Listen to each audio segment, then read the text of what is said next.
866-997-4748. Former Congresswoman Elizabeth Holtzman joins us now. Congresswoman, good morning. How are you?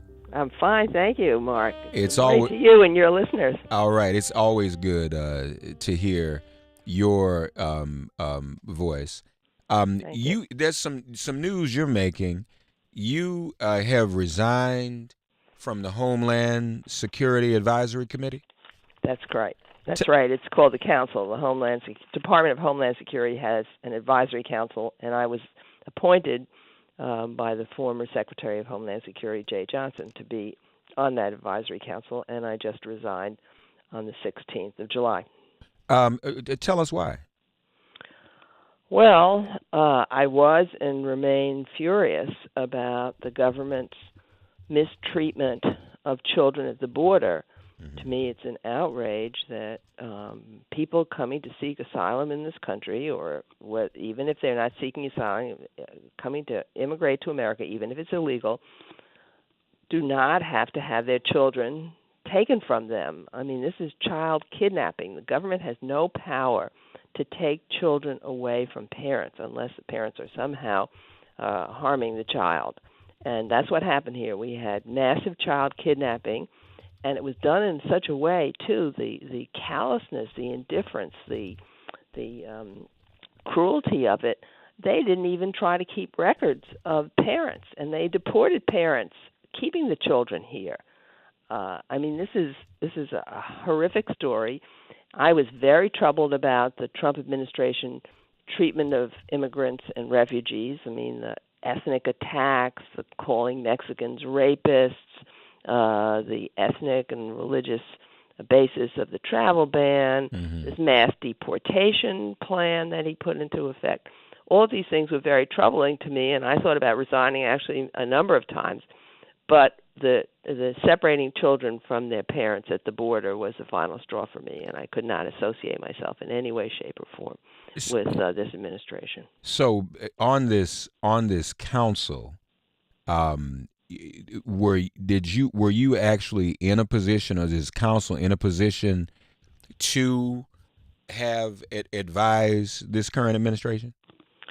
Well, they give us briefings, and there are meetings from time to time with the secretary, but they were not. We were not advised or asked for our advice on the separation policy. Remember, the Secretary of Homeland Security lied and said there was no separation policy at the border, period, she said in that sentence. So, no, she was not asking for our advice, and actually 3 other members of that council resigned at the same time. The 4 of us resigned all at the same time. It was to make a statement that the behavior of the government was morally repugnant, was outrageous, was lawless, and I joined with them. And they were very distinguished people, a former Secretary of the Navy, former head of the Office of Counterintelligence, former professor of law at University of Virginia Law School. But all of us, I think, felt very deeply that we could not associate ourselves anymore with this policy, and that our voices weren't asked for and, in fact, wouldn't be listened to. Did you feel, as many of us felt, that this separation was something that was punitive? Of course it was. It was like, remember we had the shock and awe when we went into Iraq? Well, this is shock and awe of cruelty. This was designed to send a warning to others not to come in to this country, and it was shock and awe to people who are here illegally too, about the depths of cruelty to which this government would go in order to remove everybody they could who was an immigrant, would-be immigrant, refugee from the United States, and not let them in. It's a lawless message. The constitutional rights of both parents and children were undermined and violated by the actions of the government, and the government was acting in a lawless way, but in any way it was inhumane and cruel. And even today, they cannot reunite all the children with parents because they They didn't care about reunifying these children and parents. All they wanted to do was to do something that was so cruel and horrific that it would deter others from coming to the United States, particularly from South America. And my view is, why did they treat the children in this way, and why did they treat the parents in this way? Because they were the wrong color. They weren't white. They were brown. And bear in mind, they didn't have this policy on our northern border. They just had it on our southern border. Yeah. You're absolutely right. They returned. They met. They didn't meet They had a deadline yesterday. They didn't return all of the children, though. They claim they returned some of them. But you have to wonder, how do we check that? How do we hold them accountable to that? There's really no way to know whether they actually did that, is there? I guess the court would have to get into it. Well, I guess this is being done so hurriedly that there could well be mistakes in the returning of children. But the fact of the matter is that they acknowledge that there are more than 460 parents who were deported whose children are here. Now, the court could order the U.S. government to bring those parents back and to reunite them with the children, which is what should be done. And frankly, if they don't comply with the court's order, the court ought to start holding the government officials in contempt and, if necessary, putting them in prison.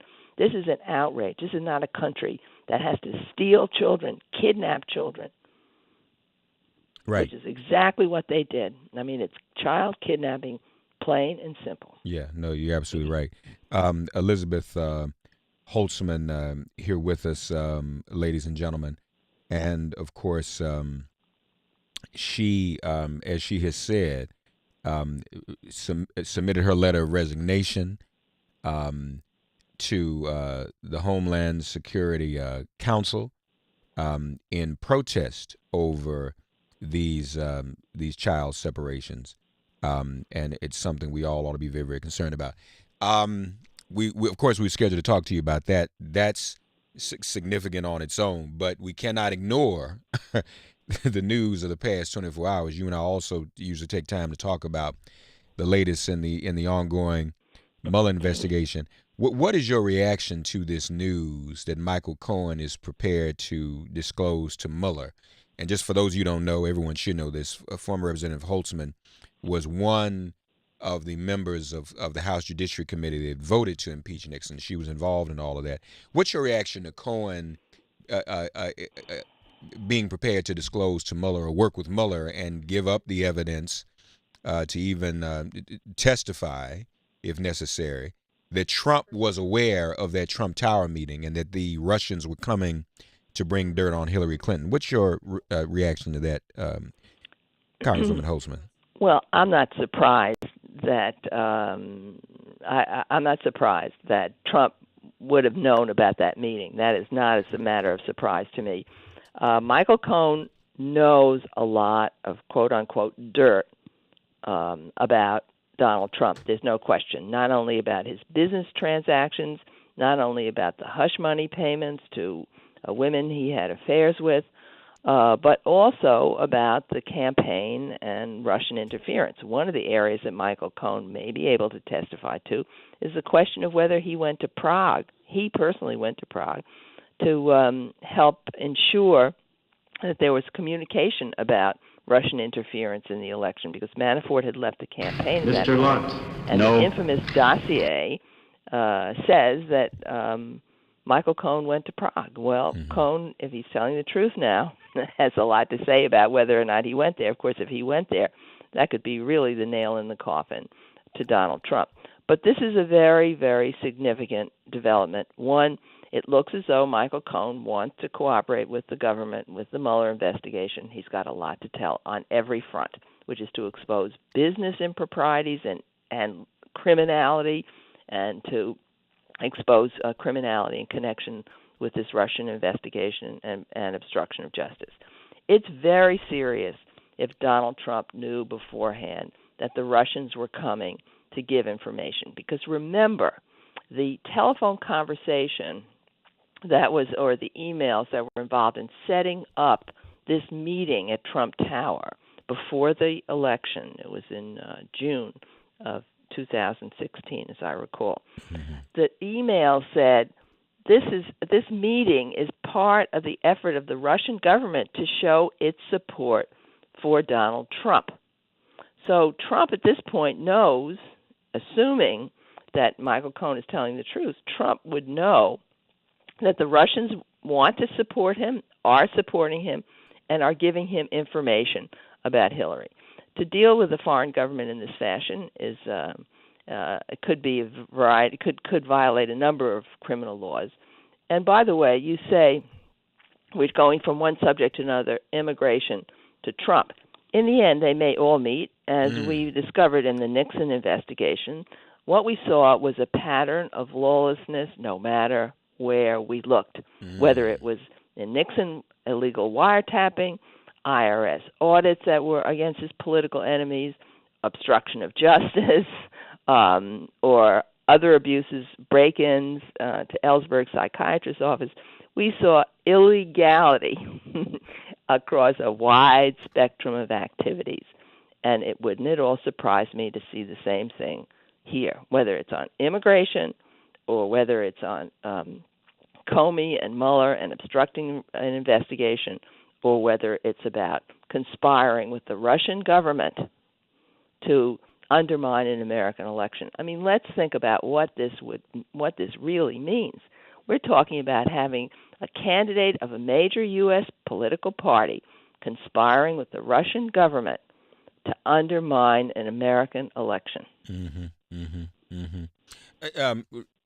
And in terms of the overlap, I mean, Cohen is with the U.S. Attorney for the Southern District. The particular case dealing with the payoffs, dealing with the women.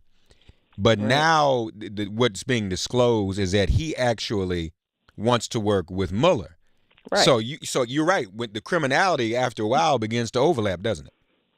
Yeah, it is a seamless interconnection of criminality here. It's nothing to laugh about, but in a way, it's out. I mean, his presidency is an outrage. Yeah.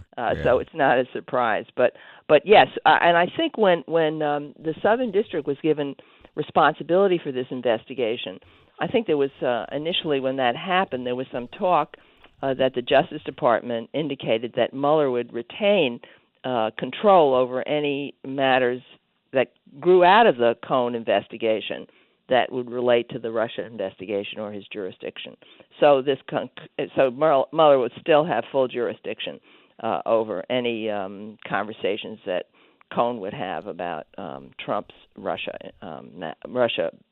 meddling conspiracy. I have a question. Former Congresswoman Elizabeth Holtzman with us, folks. Why do you think Trump has not fired Mueller yet?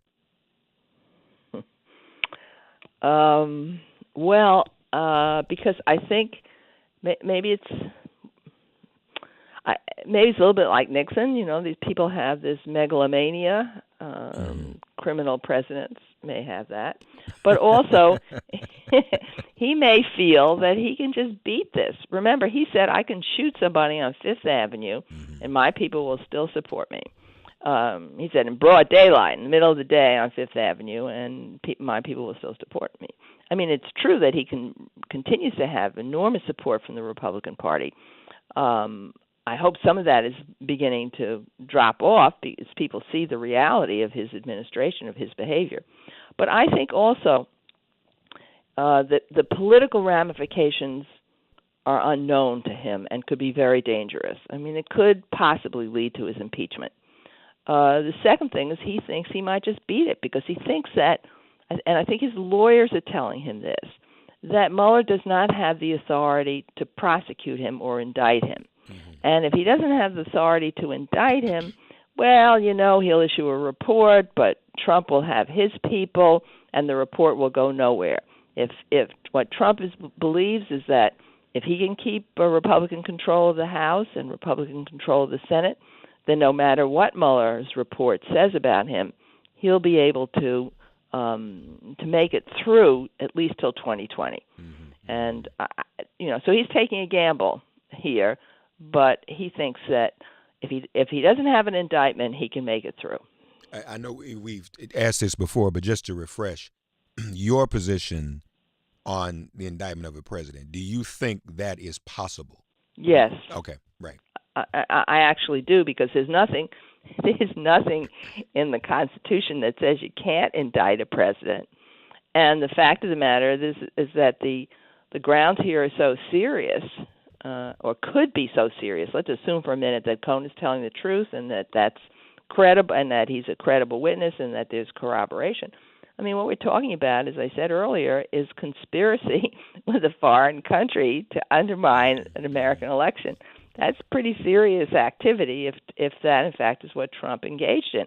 And so, yes, I mean, I don't understand the reasons not to prosecute. Well, the president's time will be taken up. Well, I mean, that's what they said about impeachment. They said, country couldn't go through impeachment. Congress couldn't do its work. It would distract everybody from everything. The fact of the matter is that people can do their work, presidents can do their work, and still deal with other activities at the same time. Yeah. Remember, Nixon was named an unindicted co-conspirator. Right. And that's something that Mueller could do here, too. Don't forget, there's precedent for that.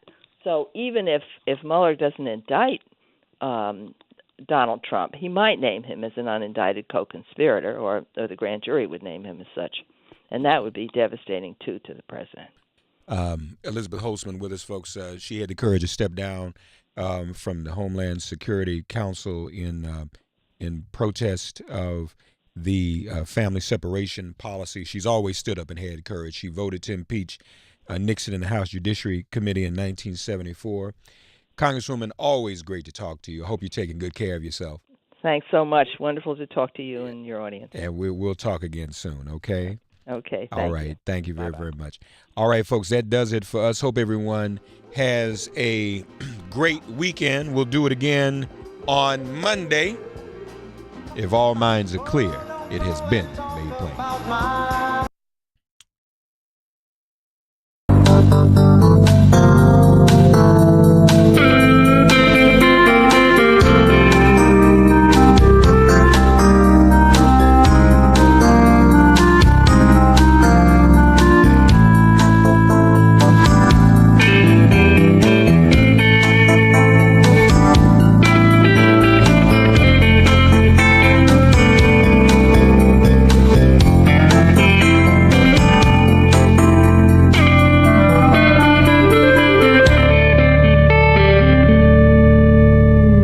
In the political criminal justice system, the American people are represented by several equally important groups.